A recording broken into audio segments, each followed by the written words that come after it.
You can't account for taste in pro wrestling, or anything really in life, which is why we're always arguing. I like peaches, you like the cream, I don't like the rock, he's the reason you get up in the morning and all that. For every pro there's a con, and there's never going to be an absolute if we're talking about things that are open to interpretation. This is why there are many WWE matches that could be described as the best ever, depending on what you like. So many people are keen to throw shade at Vince McMahon's company, but so much good has come out of it throughout the years, and some of it is amazing. Don't get to number one by luck, gotta have some powerful stuff to go with it. So with all that in mind, I'm Simon from What Culture. This is 10 matches WWE could honestly call the greatest ever.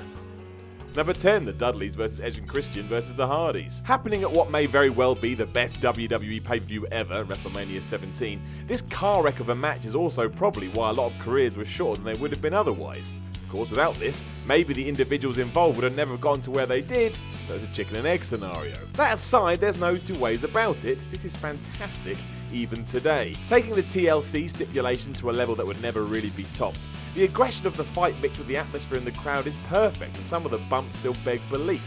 Spear by Edge on Jeff Hardy. It's nuts, I tell ya. Nuts. No one really remembers that Edge and Christian were the winners here because that was more or less irrelevant. It was the action and story the Six took you on that stole the show, and it's the definition of a Mania moment. Why we're still talking about it. If straight up grappling contests are more your thing, then sure, this won't be on your list, but I think most would agree this was amazing. Number 9, Shinsuke Nakamura vs Sami Zayn. Hate me straight away because I was sat in the crowd at NXT TakeOver Dallas, and let me tell you, that feeling in the building when Nakamura arrived was something special. It was like the king of wrestling was here, and we should all be thankful we got to see it. If nothing else, it instantly sold the man for anyone who may not have known who he was before this. We'd all heard the name, but realistically, if you were checking out New Japan each week to experience it firsthand, just had to pretend so that other fans didn't yell at you. Stupid life. But from the moment that now iconic theme hit to the war Nakamura and Zayn had, it was utterly different to what we're used to seeing in WWE, and all the better for it. You could even see Zayn smiling beforehand, he was so excited, and the fact this would also be his last match for NXT just made it all the more perfect.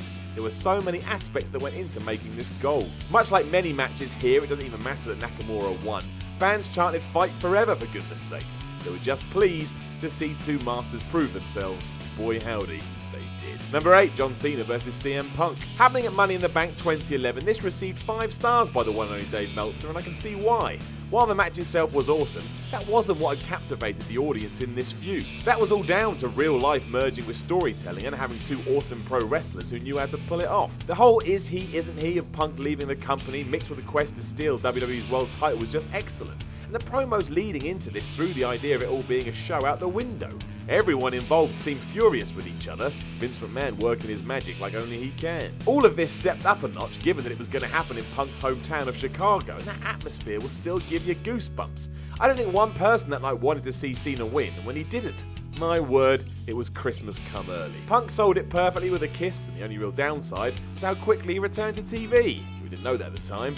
Everything here was spot on. Number 7, Shawn Michaels vs Razor Ramon. Just the other day I heard someone say this was overrated, but that's missing the point. You can't watch this WrestleMania 10 classic through 2018 eyes. You have to transport yourself back to the time and realise what was happening here. On that night inside Madison Square Garden, seeing such athletics and stunts using a ladder wasn't commonplace in WWE. It was brand new. The fact we had 2 exceptional performers tasked with doing all of this just meant it was even better still. To get a feel for that, just go and look at the fans' faces when the ladder is first used as a weapon. Like everyone just witnessed a crime. Aside from being excellent, it also set the stage for what would come next, and that's huge. Wrestling evolves, but to do that you need moments like this. To ignore such importance makes you a maniac. Well, not a maniac, just being an idiot. It's the smaller elements at play too which filled in any holes. Michaels had been prancing around as the fake IC champion for weeks prior, so to see Ramon hold both aloft after besting the Heartbreak Kid, well, what a lovely occasion for us all. Number 6, Andrade Cien Almas vs Johnny Gargano. Everyone will get mad at this one because it only happened 5 minutes ago, but so what? Something is good, something is good.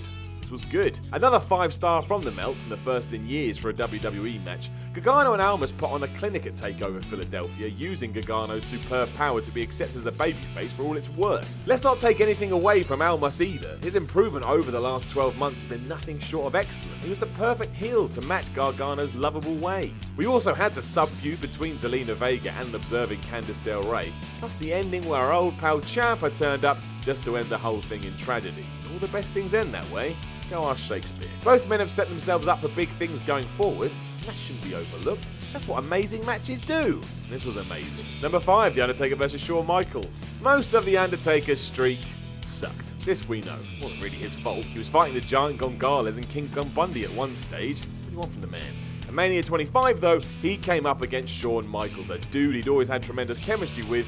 Wouldn't you know it, the results were astonishing. It wasn't just that they flew around the ring either. The story of Michaels, happy to win in whatever fashion, even by countout, added a whole new idea of what it meant to beat the streak. You don't have to pin him, just don't lose and your status would be cemented forever. It also had some near falls which were as last second as you could ever hope for, and a few facial expressions that actually made you think the two were trying to win. What a novel concept that is. Taker did take the victory of course, but this will be talked about till the end of time. Literally.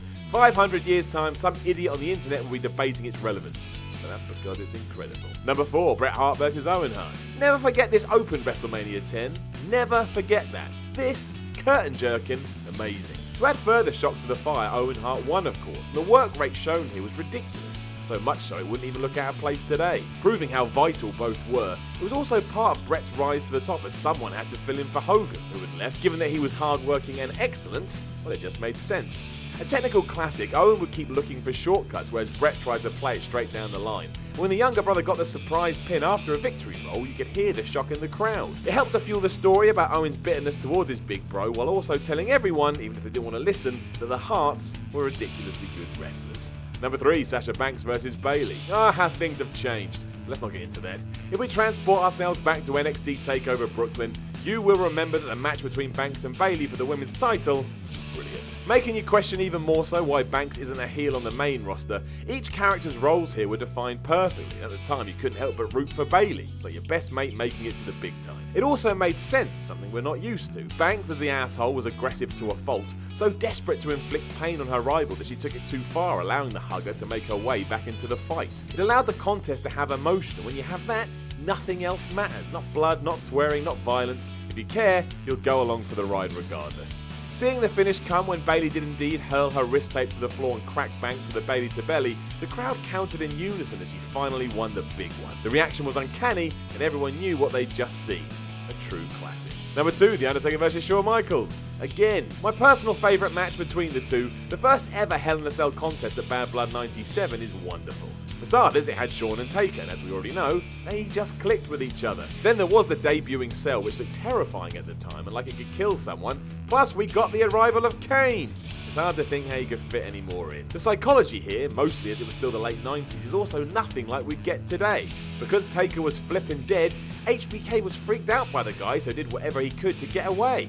Throwing that Shawn had wound up the Phenom for months, well he now realised he was in a world of trouble. Which he was. Taker destroyed Michaels for most of this, hitting him with one chair shot which you will never see in WWE land again. It's too crazy. But it all worked, and seeing a bloody Shawn make a desperate cover after Kane's interference sums it all up. It was carnage personified with about 32 different angles to work off when all was said and done. Go watch this today and try not to enjoy it. Number 1, Bret Hart vs Stone Cold Steve Austin. My favourite match in WWE history and one of my favourites period. It's also one that is probably more important to the company than any other. While lots of other things played their part, this is of course the night we had the infamous double turn as Bret Hart went heel and Stone Cold Steve Austin went face. Then we know what happened next.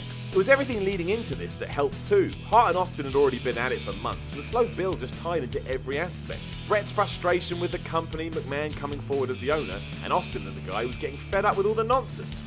The match itself was also awesome and houses one of the most iconic moments in WWE history as Stone Cold bled out to an unrelenting sharpshooter. It was otherworldly work from both men who knew exactly what they needed to do, so they did just that. It's even more impressive when you recall it was a submission match and Austin didn't have any submissions. Sometimes things just fall into place. This was one of those times, but thank goodness it did. Hello there, you've made it all the way to the end of the video, and as part of my designated 18 hours of community service, I'm here to tell you that we have a number of other channels available for you to subscribe to, as well as other slightly, possibly not related videos for you to watch. So please do one of the things to my left or right, otherwise I have to pick up leaves on the roadside.